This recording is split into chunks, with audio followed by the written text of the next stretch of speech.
Programang ito ay rated SPG, striktong patnubay at gabay ng magulang ang kailangan. Hindi uubra ang mga pananakot nila Lucio sa mga botante ni Tanggol sa San Dimas. Nandoon kasi ang kapulisan kasama si Rigor.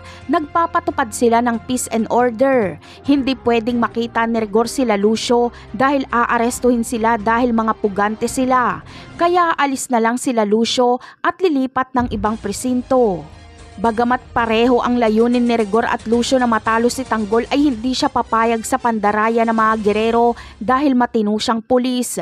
Maagang boboto si Rigor.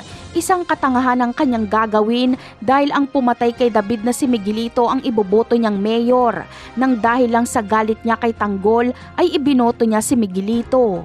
Sa mga susunod na eksena naman ay sa ginawang ambush nila Lucio kay Tanggol ay malamang ay dito na mamamatay si Lucio at si Marites ang makakabaril sa kanya. Nagagawa ni Marites ang imposible kapag mahal niya sa buhay ang nasa panganib. Nagawang barilin at patayin ni Marites noon si Olga para mailigtas si Tanggol. Iniligtas din ni Marites si Tanggol at Ramon laban sa mga tauhan ni Pilar. At ang huli ay nagawang barilin ni Marites si Pilar, mailigtas niya lang si Tending. Lumalabas ang tapang ni Marites kapag nasa panganib ang mahal niya sa buhay.